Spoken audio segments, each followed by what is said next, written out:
Kenapa harus diterima taubatnya setelah mau membunuh orang? Ya karena Tuhan kami Tuhan yang Maha Pengampun, bukan Tuhan yang nggak bisa mengampuni. Pengampun apa? Umatnya disuruh membunuh. Loh, konsep apa? Mana disuruh membunuh di situ mana? Loh, ini saya baca nih, di hari kiamat diterimanya taubat orang yang membunuh. Lah kan diterima banyak taubat manusia. Iya, orang yang bertaubat membunuh ya diterima taubatnya. Oh begitu ya? Iya dong. Ada disuruh membunuh. Ada disuruh membunuh. Mana? Ini firman firman Allah sendiri loh. Gini loh, gini lah. Paulus itu membunuh Stefanus. Enggak, saya tanya. Paulus itu membunuh Stefanus diperintahkan Enggak usah lari, kau jelasin dulu kenapa kalau saya masuk Al-Quran saya selaput otak Anda itu enggak mampu. Gini dulu nih. Saya jelasin kamu enggak denger kok, piye toh? Sekarang saya tanya, kenapa konsep penebusanmu seperti itu? Mana di situ penebusan? Manusia. Mana kata penebus di situ? Tuh loh, kau diterima taubatmu loh ketika mana di situ penebus? Kamu membunuh. Kata penebus di situ mana? Aduh, ampun, taubatmu itu diampuni loh.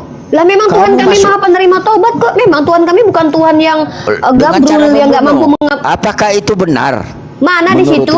Mana di situ Allah mengampuni dosa asalkan membunuh. Asal kalian akan diampuni dosa ya, tapi syaratnya kalian bunuh dulu. Mana dalilnya begitu?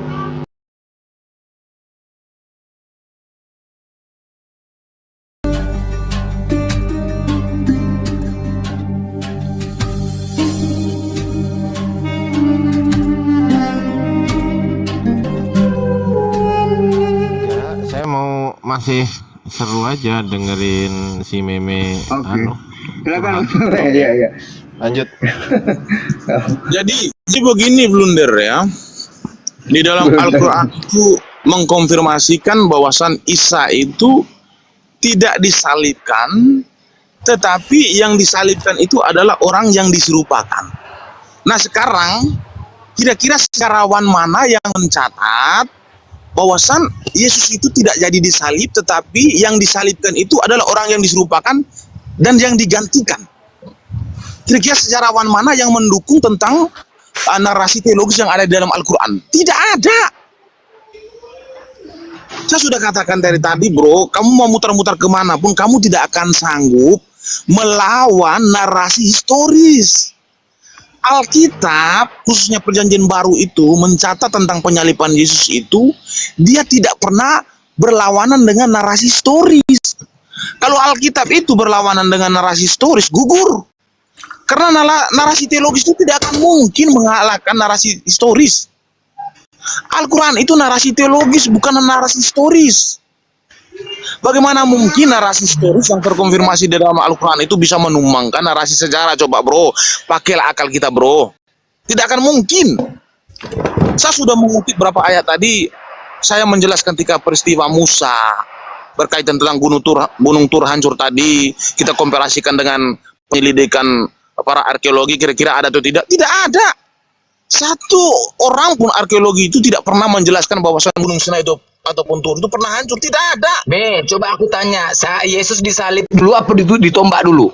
Coba aku tanya dulu. Bukan, bentar, kalau berkaitan tentang itu nanti kita kembangkan. Aku mau tanya dulu, panjang narasi. Saya tahu disalib dulu atau kamu ditombak? akan menggiring ke berkaitan tentang peristiwa. Saya tahu. Iya, panjang kali cakapmu. Penggiringan aku bertanya. berkaitan tentang peristiwa Disalib dulu atau ditombak dulu? Bentar. Ya, tenang. Ya, silakan Bos Memel lanjutin dulu. 1 menit lah. 1 menit silakan. Penggiringan opini berkaitan tentang peristiwa ini sudah terjadi sejak dulu ketika pendebat-pendebat Muslim ini melakukan pendebatan terhadap Kristen. Tetapi saya bukan tipe seperti mereka. Saya bisa memahami ketika ada seseorang yang berusaha untuk menggiring opini. Saya tidak mau. Saya hanya di sini ingin membuktikan kira-kira narasi teologis yang terkonfirmasi dalam Al-Quran itu kira-kira sejalan dengan narasi historis atau tidak. Ini yang menjadi persoalan. Tetapi kalau memang ada narasi historis yang sejalan dengan Al-Quran, ya sudah selesai. Tetapi kalau tidak ada narasi historis yang sejalan dengan Al-Quran berkaitan tentang Isa, berarti saya katakan gugur. Oh, iya. Oke, boleh. Saya tadi mendengar seriwing-seriwing sambil belajar bahasa Ibrani. ada suara-suara bunyi-bunyian ya, yang mana bunyi-bunyian ini berasal dari seseorang yang saya kenal, yang ya saya tahu lah orang ini gitu kan. Ada pernyataan yang salah kaprah yang juga dilontarkan oleh apologet muda bernama Michael Ing ya, atau Elia Ing gitu ya, dimana saya sudah berdiskusi dengan orang ini lalu mengatakan, apakah saya tidak paham apakah orang-orang ini mengerti bahasa Indonesia atau telinga mereka ini kurang mendengar gitu.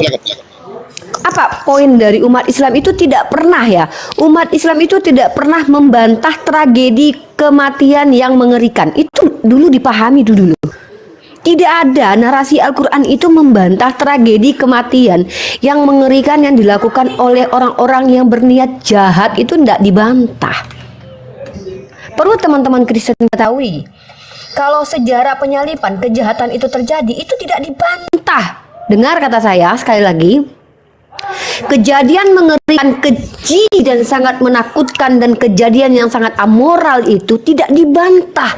Bahkan Al-Quran menegaskan dalam surah Al-Quran bahwa kecenderungan orang-orang Yahudi juga memang membunuh para nabi. Itu memang begitu. Dan Al-Quran tidak bantah itu. Tolong, kalau ada narasi yang mengatakan Al-Quran bertentangan dengan sejarah, mbok yo tolong besok-besok kupingnya itu kalau punya duit jangan cuma beli rokok, beli linggis, korek, biar paham gitu.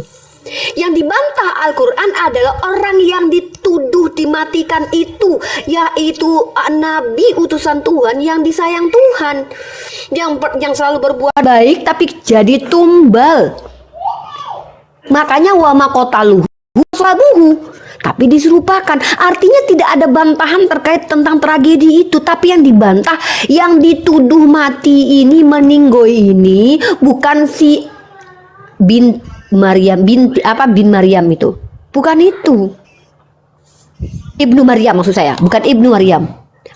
Jadi bukan anak Maryam. Jadi mohon, tolong besok-besok kalau sudah diulangi berkali-kali narasi dari Islam, jangan diputar balikkan lagi, saudara-saudara apologet Kristen. Biar kalian itu tidak membosankan kami dengar narasinya dulu. Tolong dong. Saya tanya Ibu, bagaimana Al-Quran yang muncul di abad ke-7 mau mengatakan bahwa sejarah itu benar, sementara orang yang membuat Al-Quran di abad ke-7 itu tidak berada di abad itu. Sudah boleh saya jawab? Sementara pertanyaannya saya ulangi. Aduh, ini mau dijawab atau menjawab sendiri nih? Pertanyaannya mau dijawab sendiri atau saya jawab? Saya bertanya balik. Baik, izinkan saya menjawab ya. Tunggu dulu, saya jawab dulu. Saya mau Anda yang bertanya, Anda menjawab, gimana ini? Loh, begini, ada pernyataan Ibu mengatakan bahwa yang disalib itu mau bertanya apa menjawab apa dua-duanya gitu. Saya kasih tahu Ibu, saudaraku, satu-satu saudaraku. Kalau Anda bertanya, izinkan saya menjawab. Kalau Anda mau bertanya pada diri Anda sendiri, Anda menjawab di toilet aja Anda sendiri, saudaraku. Tolong bantu tap layar ya nih, orang Romawi yang menangkap Yesus itu orang bodoh? Apakah satu-satu dulu dong saudaraku, satu-satu dong. Saya kebanyakan tanya Anda nanti. Iya, Anda kan bertanya bagaimana mungkin orang yang datang di abad ke-6 itu menceritakan sesuatu ketika dia tidak ada di situ. Itu kan pertanyaannya, saudaraku. Ya. Nah, saudaraku, Anda mengerti tidak konsep wahyu? Mohon maaf, mungkin Anda memahami kitab suci Anda adalah jurnalistik atau hasil karangan manusia, hasil penelitian, mungkin iya, itu hak Anda. Tapi kami Islam ini berdasarkan wahyu. Konsep wahyu adalah datangnya berita yang disebut dengan berita gaib. Karena kata wahaya secara terminologis artinya komunikasi Tuhan dengan hamba pilihannya. Maka konsepnya adalah pemberitahuan dari Tuhan. Nah, ini blunder pertanyaan ini, saudaraku. Anda pikir bagaimana cara Musa menuliskan Tuhan melayang-layang di atas air padahal Musa tidak ada pada waktu itu? Anda pikir jarak antara Adam dengan Musa itu cuma 2 hari tah?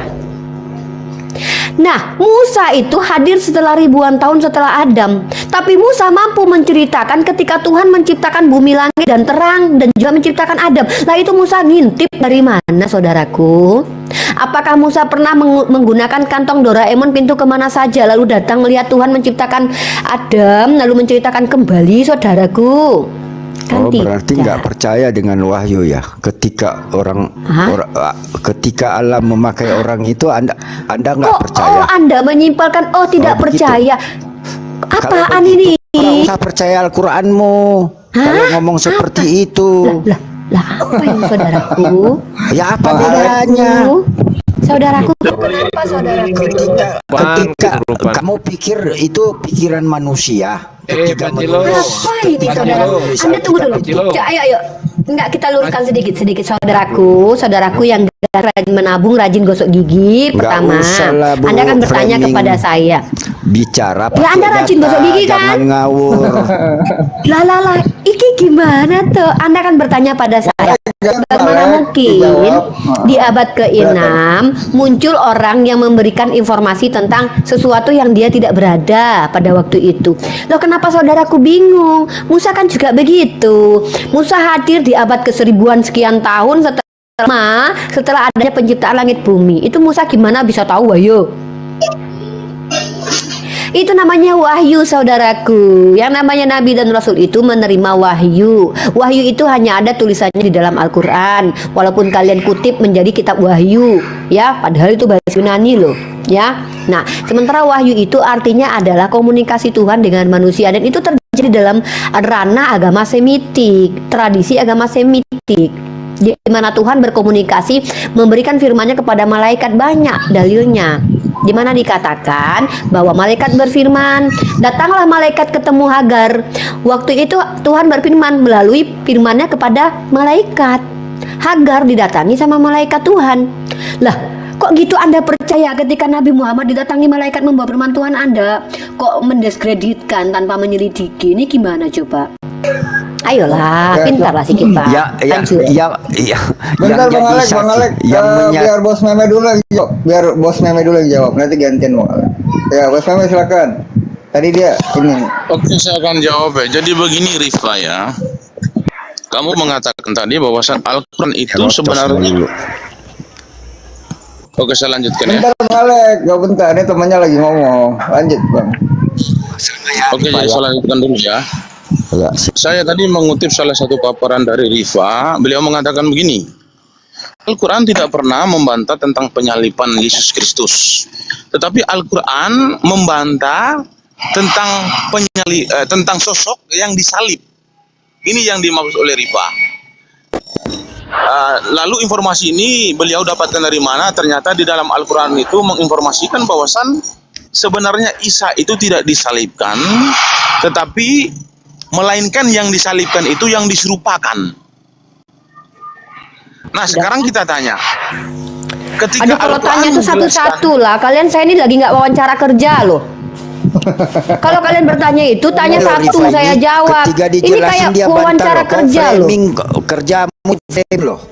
Loh, kamu loh yang bertanya ke saya. Kok saya dituduh framing kalau nggak mau tadi kau sendiri mengatakan diserupakan, baru kau mempercayai. Pak Celo, makanya jangan kebanyakan makan ikan goreng, Pak Celo. Jadi hipertensi bertanya sama dia ketakutan sebenarnya. Enggak, saya mau menjawab. Saya mau menjawab. Kamu untuk menjawab, saya masih ya satu-satu dulu. Kalau kamu, saya ini bukan wawancara kerja. Sebentar, kalau dialog ngomong sama harus banyak sabar. Lah, dialog kalau pertanyaannya kayak orang lagi wawancara kerja. Loh, saya ini lagi nggak wawancara kerja. Host yang digedein, sabar. Host yang digedein Muslim aja, host, jangan Kristen, host. Iya, ini lagi ngomong tadi. Ya nggak usah digedein, dikecilin aja, gedein Uni Rifa. Gedein Uni Rifa. Nggak fair caranya nih. Yang penting bisa ngomong kan? Yang penting bisa ngomong, jangan digedein yang Kristen, host. Gak boleh, host. Iya, congor meme suka-suka hati. Jadi mau usah gak enak dengarnya. Kalau saya masih diizinkan ngomong, tolong ya, satu pertanyaan meme, satu pertanyaan dari kamu saya jawab. Kalau ada kiranya salah menurut kamu bahwa antitesisnya berdasarkan data. Tapi kalau seandainya sudah cukup, nanti gantian saya yang nanya, Meme. Itu namanya diskusi. Lah kamu pikir saya wawancara kerja apa kamu interogasi ya, Bu? Lanjut. Apa? Nanya apa kamu, Memet? Memet, kamu nanya apa? Nanya. Rifa sabar dulu Rifa. Kita lanjutkan. Iya, Bos. Ya, Bos. Iya. Tadi kita membahas tadi sebenarnya Rifa kan belum naik, beliau ini masih naik, tetapi saya ingin menjelaskan kepada Rifa, pembahasan saya dengan Blunder tadi berkaitan tentang kira-kira Yesus itu disalib atau tidak, dan Isa itu disalib atau tidak. Lalu saya mempunyai dasar, yaitu bahwasan Alkitab itu sejalan dengan narasi historis. Lalu ketika saya bertanya kepada Blunder, kira-kira Al-Quran itu menarasikan tentang peristiwa Isa itu kira-kira sejalan tidak dengan narasi historis. Tetapi kalau Al-Quran tidak sejalan dengan narasi historis, berarti narasi teologis tidak akan bisa menumbangkan narasi historis. Konsep wahyu itulah yang disebut dengan narasi teologis. Nah, di dalam Alkitab juga narasi teologis itu banyak. Tentang peristiwa Musa seperti yang kamu katakan tadi, bahwasan Musa itu tidak pernah mengalami di zaman Nuh ataupun di zaman Abraham ataupun di zaman Adam, itu Musa tidak pernah mengalami. Tetapi yang menceritakan itu kepada yang menceritakan kepada Musa itu adalah Tuhan, peristiwa-peristiwa itu. Nah, itulah yang disebut narasi teologis. Tetapi narasi historis itu berbeda dengan narasi teologis. Contoh seperti Yesus, penyaliban Yesus itu adalah narasi historis. Contoh seperti narasi historis terjadi Musa ketika dalam perjalanannya dari Mesir menuju tanah Kanaan, itu disebut narasi historis. Kalau narasi teologis itu adalah konsep pewahyuan, itu disebut narasi teologis. Nah, Al-Quran itu adalah narasi teologis, bukan narasi historis. Kalau Alkitab ataupun Injil mencatat tentang penyaliban Yesus itu berbicara tentang narasi historis. Nah, sekarang narasi historis tentang peristiwa Yesus disalib itu sejalan tidak dengan narasi historis sejarawan-sejarawan yang beken. Ternyata narasi historis yang terkonfirmasi di dalam Perjanjian Baru itu sejalan dengan sejarawan-sejarawan yang beken. Salah satunya itu Flavius Josephus. Dia adalah seorang Yahudi, bukan agama Kristen, tetapi Flavius Josephus, jangan ganti-ganti nama orang. Sejak kapan dia jadi ombus-ombus? Bentar, kalau kamu tidak mau sabar, saya turun bentar. Iya. Tadi loh ngomongnya panjang lebar, salah sebut nama orang, jangan. Ke situ, kau diam dulu, nggak usah Ini kau si Pacino jelasin masalah kenapa kekristenan. sih? Kenapa sih? Flavius Josephus, masa Flavius ombus-ombus? Sejak kapan nama orang jadi ombus-ombus? Flavius Josephus, namanya aja udah salah sebut. Bang Galuh lagi keras gitu ngomongnya. Nah, Iya, yang kan diluruskan. jadi gini teman-teman ya, saya itu sudah berbusa-busa berbicara dari tadi. Kalau fakta historis, pertama, kalian ngomong historis dari tadi tidak tunjuk data. Kalian tunjuk data Flavius Josephus. Padahal dalam Sanhedrin dikatakan Yesus kalian yang katanya mati itu berbeda ceritanya dengan keyakinan kalian. Tidak memikul salib ke Golgota, digantiin sama Simon, dia capek digantiin Simon, tidak gitu. Tertulis di kitab kalian ya. Otoritas tertinggi dalam iman kalian dikatakan bahwa itu Yesus memikul salib sampai Golgota. Sementara kalau kalian lihat fakta sejarah yang kalian sebut sebagai apa tadi, fakta historis, Flavius Josephus menuliskannya. Kenapa kalian tidak percaya dengan Sanhedrin? Sanhedrin mengatakan bahwa Yesus itu mati, dirajam, digantung. Kenapa kalian tidak pegang itu? Tanya mana? Di sini kita menjelaskan kalau yang disebut dengan fakta historis, dasar apa fakta historis, bahwasanya yang mati itu adalah Ibnu Maryam. Kalau bicara pakai data Aduh, ini Keradiani ngomong. Palek, berantem aja kita. Berantem dari bising kali Palek. Apa aja. Tunggu dulu. Kalau Ibu Rifa ini ngomong, dia harus pakai data. Saya ini kami sembarangan menggunakan narasi gitu loh.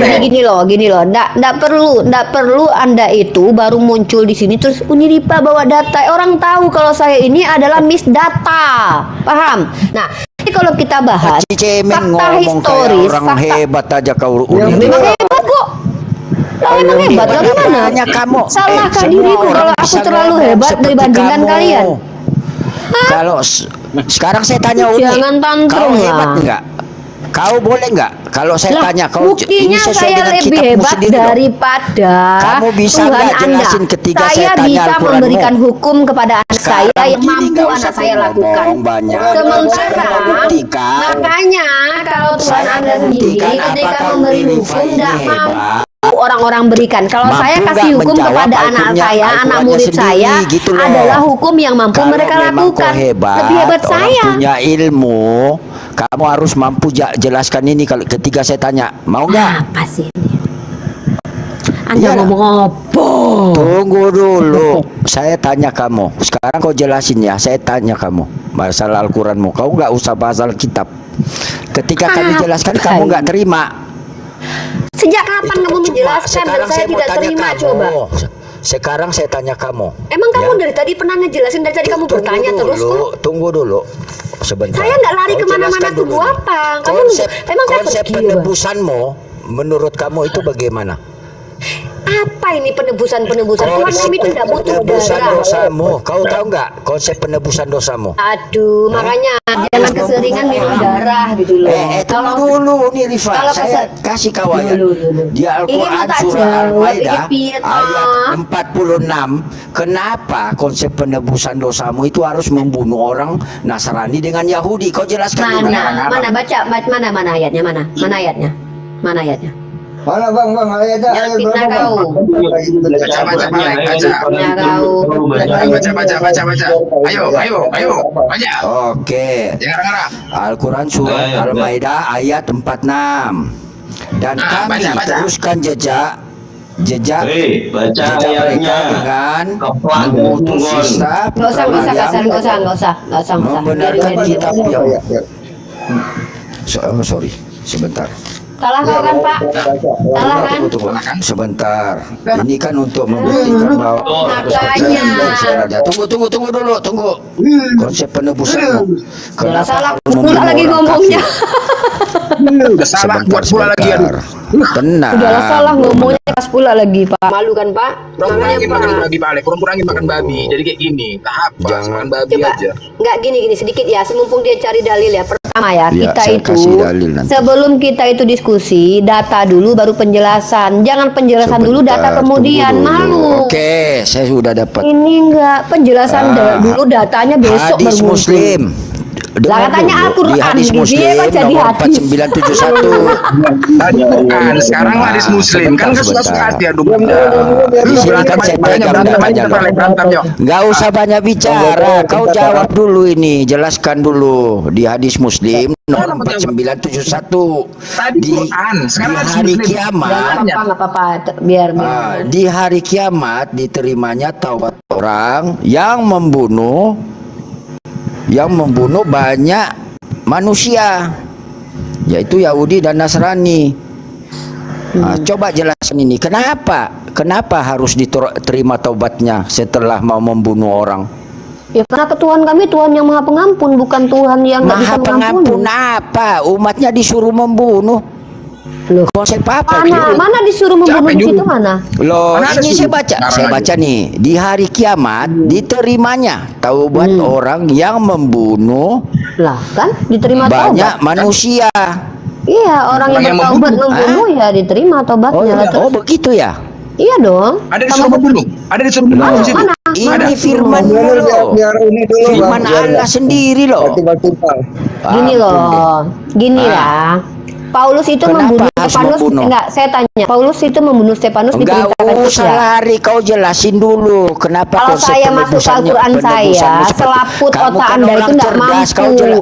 Gini dulu Saya nih. jelasin kamu enggak denger kok, piye Uni toh? Rifa, sekarang saya tanya, kenapa konsep penebusanmu seperti itu? Mana di Kenapa situ harus penebusan? membunuh manusia? Mana kata penebus di situ? Tuh loh, kau diterima taubatmu loh ketika Di mana di situ ketika penebus? kamu membunuh. Kata penebus di situ mana? Aduh, ampun, taubatmu itu diampuni loh. Lah memang Kamu Tuhan kami masuk- Maha penerima taubat kok. Memang Tuhan kami bukan Tuhan yang Dengan cara gabrul yang nggak mampu membunuh. Apakah itu benar? Mana di Menurut situ? Uni Rifa. Mana di situ Allah mengampuni dosa Loh. asalkan membunuh. Asal kalian akan diampuni dosa ya, tapi Tunggu syaratnya dulu. kalian bunuh dulu. Mana dalilnya begitu?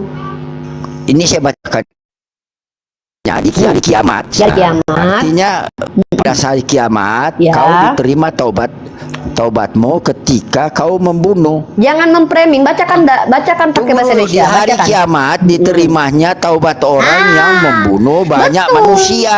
Di hari kiamat Allah menerima tobat orang yang membunuh. Kalau orang itu bertobat diterima. Lah Tuhanmu ketika Paulus membunuh diterima nggak tobatnya? Nah, di situ sambungannya. Di La, hari la, la, kiamat la, la, la. kelak sekelompok dari kamu Muslim Saya tanya, akan kalau seandainya membawa dosa Paulus mereka setelah sebesar membunuh, gunung, lalu Allah mengampuni ngomong dosa-dosanya, kemudian dibebankannya kepada orang Yahudi dan Nasrani. iya Kau yang betul. berbuat dosa yang menanggung orang Nasrani dengan Yahudi. Nah, diam kau dulu biar aku jawab, oke? Jawab dulu ya Bang Alek ya, jawab ya. Pertama Ah, ya, dulu. pertama ya, tanpa adanya dosa saya dan dosa Bang Ardiansah dan dosa seluruh umat Islam di dunia, tidak pun kami berdosa. Yahudi dan Nasrani yang fasik, yang tidak menyembah kepada Allah, tetap masuk neraka. Itu poinnya. Tetap masuk neraka. Tanpa dosa saya, tanpa dosa Bang Ardiansah dan Bang Won, yang namanya orang fasik tetap masuk neraka. Yang kurang ajar adalah ada orang baik dan benar, tidak pernah berbuat dosa, dijadikan berdosa, menanggung dosa orang-orang jahat. Ini ajaran yang mengajarkan manusia tidak bertanggung jawab. Di mana orang yang jahat berdosa, dia terbebas dari dosa. Orang yang baik dan soleh menerima hukum kematian karena dosa orang lain. Itu ajaran tidak bertanggung jawab. Saya belum selesai, jangan dipotong dulu. Dari tadi kau ngomong aku diam. Nah, ternyata ajarannya Nabi Muhammad Shallallahu Alaihi Wasallam sepadan dengan ajaran nabi-nabi perjanjian lama. Bahkan Salomo pun sudah mengatakan itu dalam Amsal pasal 21 ayat 18. Orang fasik dipakai sebagai tebusan bagi orang benar. Datang Kristen, orang benar menjadi penebus orang fasik. Tolak belakang ajarannya. Pengkhianat sebagai pengganti orang jujur. Lah tiba-tiba di Kristen pengkhianat, orang yang baik seperti Yesus dikhianati sama muridnya. Dia yang mati menanggung dosa para pengkhianat seluruh dunia. Ajaran yang bertentangan dengan ajaran Nabi perjanjian lama. Kalau ajaran kami sejalan. Tanpa saya ada berdosa, kau yang tidak menyembah kepada Allah, kafir musyrik, tetap kau auto neraka. Jadi kalau ditambahkan pun dosaku kepadamu, tidak mengurangi sisaanmu, hanya menambahkan kepedihanmu. Ia menambahkan kepedihanmu saja, tapi tidak mengurangi bahwa kau akan kekal di neraka, karena kau tetap sudah ada di neraka. Kau tidak menyembah kepada Allah yang betul. Jadi ini tetap bukan kezoliman Allah. Yang zolim itu adalah orang baik, lahir dengan kasih sayang dari ibunya, belajar dia, dibaptis di Yordan, mengajarkan kebaikan dari Tuhan, mengatakan aku anak manusia, lahir dengan suci. Tiba-tiba dia ini yang tidak mengenal dosa dijadikan berdosa hanya karena kejahatan manusia, gara-gara Tuhan kasih hukum Taurat. Tuhan yang versi roh memberikan hukum Taurat sehingga manusia mengenal dosa. Tiba-tiba tak mampu manusia lakukan itu, Tuhan salah lagi kasih hukum. Dia sendiri pada akhirnya turun menebus hukum yang sudah dia tak mampu lakukan, diberikan kepada manusia. Ini Katanya Tuhan orang ini. pintar. Ini Kamu Tuhan di jelasin. sini. Kiki ngomong apa? Saya sedang menjelaskan yang namanya ajaran gabrul adalah di mana orang yang tidak berdosa dijadikan berdosa, orang yang berdosa dijadikan putih seperti Kemerzi. Ini ajaran tidak bertanggung jawab. Ketika membunuh orang. Oh iya. Itu loh. Kalau bertobat jelas karena pertobatan di dalam Islam ada. Membunuh. Lah, memangnya di dalam agamamu tidak boleh tobat tah? Loh, ini pertobatan Agamamu nggak boleh justru tobat, tak? kenapa harus membunuh orang baru? Di agamamu tidak boleh tobat tah? Tak takon di agamamu tidak boleh tobat tah? Enggak jelas. Lah. Di agamamu tidak boleh tobat tah? Sekarang saya Enggak, tanya. Lah. Nek di Allah takon sendiri balik. ini loh, Saya tak firman tanya. Allah loh. Nek di agamamu itu boleh nggak Enggak tobat pembunuh? percaya dengan firman. Lah. Oh, foto. Dengan Tak tanya firman lagi. Allahmu. Di agamamu boleh ndak tobat? Tunggu dulu, kau jelasin dulu ayat ini. Kemana saya Katanya kau ndak orang pergi kok. pintar. Saya tanya, di agamamu Kau jelasin boleh nggak dulu bertobat? kok kenapa konsep penebusanmu seperti ini? Kan saya sudah Kenapa membunuh orang gitu loh. Di mana perintahnya harus membunuh dulu Loh, baru ini bertobat? taubatmu diterima Mana? ketika Nggak kau nyambung. Aku- Nggak nyambung. Lek. justru penjelasan Uni Rifa ini saya nggak tahu. Nyambung, Lari nggak nyambung. lari gitu loh. Nih, Nggak jelas. saya bacakan dalam kitab Ayub ya. Ayub pasal 22 ayat 23. Oh, ini nggak lari-lari. Bang Ali orang masih di situ dia nggak lari. Ayub pasal 22 nomor 23. Engkau tobat kepada yang maha kuasa dan merendahkan diri apabila engkau menjauhkan kecurangan dari dalam kemahmu, membuang biji emas ke dalam debu, emas ofir ke tengah batu-batu Kau sungai, jelasin dan saya. apabila yang maha kuasa Ampun menjadi nih orang. timbunan emas dan kekayaan perakmu, maka sungguh-sungguh engkau akan bersenang-senang karena yang maha kuasa dan akan menengadahkan kepada Allah. Jikalau engkau berdoa kepadanya, ia akan mengabulkan doamu. Nah ini aja Tuhan menerima tobat kok. Nah, berarti Tuhanmu yang Yesus itu tidak mampu terima tobat. Kau jelasin dulu ayat ini. Saya udah jelasin kamu ya. Kenapa Besok taubatmu kalau punya itu duit, diterima beli ketika linggis. membunuh orang Yahudi dan Nasrani? Mana di situ? Membunuhnya perintah Allah. Mana udah berapa kali solo saya baca. Allah coba ya bahasa Indonesianya gini. Allah menerima taubat pembunuh berbeda dengan Allah menerima Aduh. taubat kalau kamu membunuh. Itu beda. Dengar dulu, makanya kau harus pahami ayat ini. Di hari kiamat diterimanya taubat orang yang membunuh banyak manusia. Astaga. Ampun deh. Lek. Aduh, ampun lah Lek, ampun Lek. Banyak makan tai babi kayak gini lah. Itu bahasa Indonesia yang tertulis loh. Itu kau fitnah lagi kan? Menghujat Enggak, bahasa kau Indonesia tuh. yang tertulis itu dipahami lah Iya. tulisan itu. Gimana? Udah gimana bahasa nih? Indonesia kau nggak ngerti apalagi Kalian pakai gini lah, bahasa contoh Arab. gini. Pada mulanya firman bersama-sama Ini- dengan Allah, itu kalian satukan. Wah, Bersama-sama itu nggak bisa jangan disatukan. lari Itu lah, kalian dulu, pemahaman bahasa itu enggak. blender. Pemahaman kosakata kalian selalu salah. mulutmu Salah nanti semua saya kosakata blender. kalian. Kau ngomong Aneh. nggak jelas kau. Bukan. Tunggu dulu. Macam Kau- orang bodoh kita, macam orang bodoh. Jelasin dulu Cerdaskanlah. ini kenapa ada konsep penebusan Itu tulisan taubat ini seperti kosakata loh, ya Allah ya ini. Rabbi. Pace lo tinggal di Indonesia, belajar bahasa Indonesia, memahami tulisan bahasa Indonesia pun nggak paham. Aneh. Aneh kali. Justru saya membacakan ini Kenapa? pakai bahasa Diulang-ulang itu, Indonesia. diulang-ulang. Gimana Bukan, gini bagaimana aja kau lah. pahami kalau dia pakai bahasa Bukan, Arab? gabrolnya kalian. Bahasa Indonesia saja. aja blender nggak tahu. Enggak, Saya saja baca kalian ulang bilang ya, saya baca kesatuan ulang. coba. Kesatuan Dengar, itu dengar, kan dengar. gabrol kan. Di hari kiamat diterimanya taubat orang capek lah diulang-ulang. banyak Capek manusia. diulang-ulang. Capek diulang-ulang. Loh, Macam apa? Udah dijelasin Uni Bang. Rufi. Itu ini. Uni Rifa, Udah jel- tolong udah- jelaskan ini. Kenapa harus Apa lagi mau taubatmu itu diterima dijelaskan ketika pun nanti membunuh nggak kau banyak terima orang? juga, Lek. Dijelaskan pun nggak kau terima juga. Itu aja yang dibahas. Penuh lah. Loh. Macam orang apa? Kan udah dibilang di situ tidak ada perintah untuk membunuh, nggak ada. Ini Bagi siapa perintah membunuh loh. kan di situ. Aduh. Astaga, Lek, mati aja udah, Lek, mati aja udah, Lek, pening lah oleh itu lah. Di hari kiamat diterimanya taubat orang yang membunuh banyak masih diulang-ulang manusia. Enggak, gini loh, Oke. kalian definisi kosakata. Oke, gitu ya. Jelas loh Gini ya. ini satu ketegasan loh. Itu hadis berapa? Bentar. Ya, lanjut. Ya, lanjut. Itu di hadis Oji. berapa? Di hadis berapa? Kalau di Al-Quran di surat apa ayat berapa?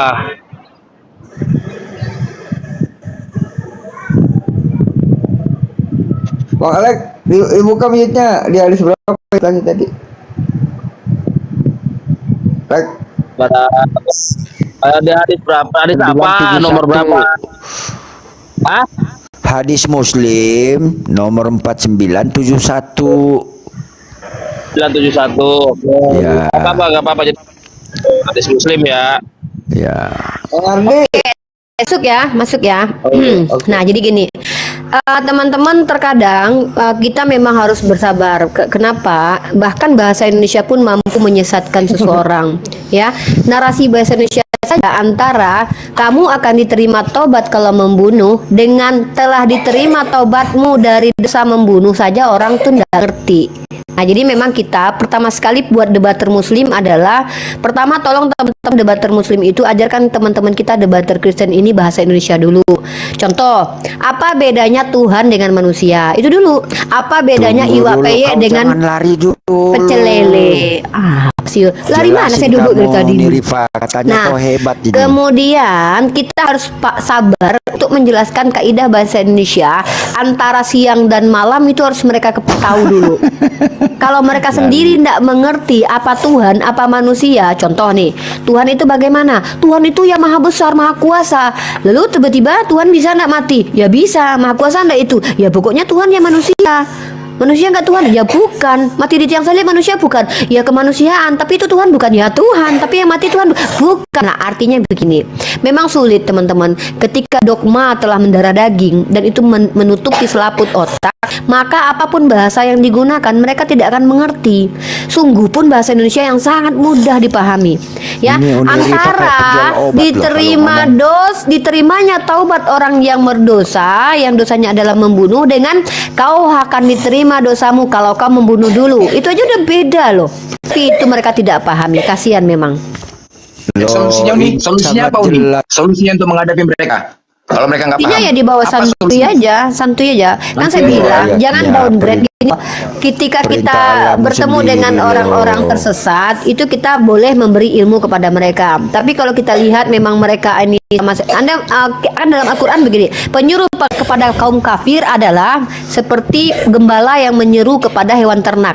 Maka walaupun mereka diteriaki, mereka tidak akan mendengar. Dipecut, mereka didorong ke dalam rumah, ke dalam kandang. Itu baru caranya. Tapi kita begini, ketika kita bertemu dengan hewan ternak yang kuping tidak mendengar, mata tidak melihat, maka kita memang perlu banyak sabar. Maka berlakulah innalladzina kafaru sawaun alaihim a'anzartahum am lam tundirhum la yu'minun gitu. Itu keluar fitnah. Tapi yang salah Uni harus digas, jangan dibiarkan yang salah itu. Harus memang tampar dengan keras. Ngomong salah dia, kita kan nggak mau bodoh. Sebentar. Ini Alek nggak jadi yang bodoh. Sebentar coba Blender, saya ngomong sama Uni Rifa. Saya mau tanya, yang sesat itu siapa? Bukan yang sesat, kalian yang sesat. Cuman lagi, aku yang jawab. Justru Al-Quran menyatakan sendiri bahwa maunya kalian kalau itu aku sesat. bilang mengatakan kalian sesat, kalian bantah maunya. Itu diskusi. Ketika aku menyatakan kalian sesat, bantah. Di mana sesatnya itu? Quran lagi larinya. Kan kadang-kadang cemana lah kalian. Oke, sabar. Di mana Bang Alex yang mengatakan untuk membunuhnya nih? Aku bukain ya. Di mana kata membunuhnya? Bang Ardi mungkin yang jelas kali ya Bang Haji. Bang Ardi mau buka data dong. Hadis tadi itu loh, Bang Ardi. Nah, di mana? Hadis itu 4971 ya, taubat orang yang membunuh banyak manusia. Oke, diterimanya taubat orang yang membunuh banyak manusia di hari kiamat kelak. Di Allah di sini mengatakan, Rasulullah Shallallahu Alaihi Wasallam mengatakan orang yang tobat itu sakit.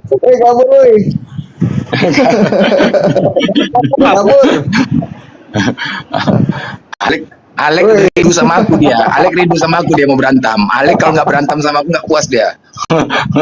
Enggak. Oh itu Opung biasa dia tuh tambah ini sering motong. Dulu kan enggak kayak gitu dia. Nggak gitu Iya. Sekarang udah kebanyakan minum tua gimana nggak ngerti itu. Makin tua makin menjadi. Semalam berantem aku sama dia. Masa marah dia? Masa aku nasihatin dia dimarahin aku. Pak Celo, aku semalam melihat orang-orang dari gereja pakaiannya seksi-seksi kali. Tolonglah sampaikan kepada pendetanya untuk lebih rapi lagi, untuk sopan lagi pakaiannya. Malah dimarahin aku. Apa pula kurus-kurus katanya? Ya cemana, udah gila Pak Celo. Kan itu jumpa Tuhan loh. Kan gitu. Marah. Artinya kan memang iya, adab lah, sopan lah. Ya kayak mana kalian pakai pakaian itu?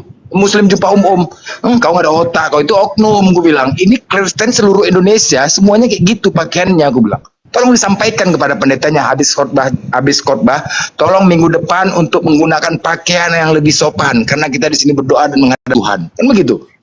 Gara-gara itu semalam dia pulang sebentar aku iklan dulu ya. Tolong 380 orangnya di follow aku Uni Rifa biar bisa buka data. Banyak yang lain sedang tidur gitu. Sama ini kalau mau daftar aja di anggota Apologet Muslim Indonesia, daftar ke Bang Ardi, videonya langsung DM ke Bang Ardi ya. Kayak yang di bawah. Lanjut, aku sapa dulu yang baru masuk dari Islam Kristen, Bang. Siapa nih namanya nih? Bang Dom. Islam Kristen, Bang. Assalamualaikum. Oh, ada yang mau tidak disampaikan, Bang? Saya tidak disampaikan. Sedikit aja saya sampaikan, Pak. Ya, silakan. Ini mengenai yang hadis Islam ya tadi ya. Yang Suara, Bang, suara kencengin aja. ya halo. Ya. Oke. Jadi yang hadis Islam tadi yang berbunyi diterima tobatnya orang yang membunuh banyak manusia di hari kelak nanti, begitu kan? Jadi menurutku saya penjelasan saudara Oden tadi mungkin dia salah paham ya dengan dalilnya ya. Mungkin pemahamannya dia untuk dikabulkan atau untuk diampuni dosa kita harus membunuh banyak manusia, begitu pemahamannya dia. Adapun pemahaman untuk teruskan pemahaman hadis tersebut bahwa meskipun kita membunuh banyak manusia, apabila kita bertaubat kepada Allah Subhanahu wa taala, itu tetap akan diterima apabila tobatnya betul-betul ikhlas kepada yang Maha Kuasa. Jadi cukup sekian dari saya, Pak. Oke, makasih ya, Bang Dom. Oke, nanti untuk yang Kristen dulu, Bang Dom. Biar yang Kristen naik. Oke, makasih ya. Iya, siap. Apa Bang Haji, silakan.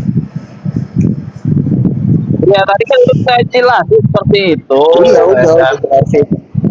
Memang tak jelas.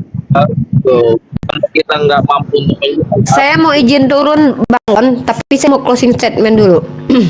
Ya boleh, silakan. Beberapa hari ini tema yang sering saya bahas itu dengan teman-teman Kristen itu kaitannya dengan bagaimana teman-teman Kristen itu doktrinnya meluluhlantakkan ajaran Tuhan Bani Israel yang sangat mengagungkan perintah Tuhan, di mana kita berbicara tentang hukum Taurat. Bahkan Yesus yang mereka pertuhankan pun tidak ada menghinakan, membatalkan hukum Torah. Yang mengajarkan salah satu yang paling terkecil dalam hukum Torah akan mendapatkan tempat paling rendah di kerajaan surga. Nah, maksudnya adalah ini sama dengan hal yang tadi. Dalam kaidah yang tadi itu saya membawa narasi bahwasanya yang banyak sekali membantah, menghilangkan, mengadakan sinkretisme dengan mencampur baurkan ajaran pagan dengan ajaran Bani Israel, itu indikasinya merujuk kepada satu tokoh yang bernama Paulus. Kenapa? Karena kalau kita lihat memang di Kisah Para Rasul jelas bahwa dia mengutip perkataan-perkataan para filsuf, kemudian dia mengutip banyak ayat lalu merubahnya, ya, seperti dalam Roma, Galatia, kemudian dia mengutip kitab Ulangan, tetapi kemudian mengganti narasinya. Kalau dalam kitab Ulangan yang terkutuk orang yang tidak melaksanakan hukum Torah, tapi menurut Paulus justru yang terkutuk yang menjalankan hukum Torah. Ini adalah nampak sekali bahwa Paulus betul-betul mencoba mempelintir ajaran para nabi, dan faktualnya kalau kita lihat memang teman-teman Kristen sudah tidak mengikuti ajaran para nabi lagi dengan dalih dan alasan bahwa Yesus menggenapi. Nah, kembali lagi ya, teman-teman Kristen ini perlu memahami bahasa Indonesia.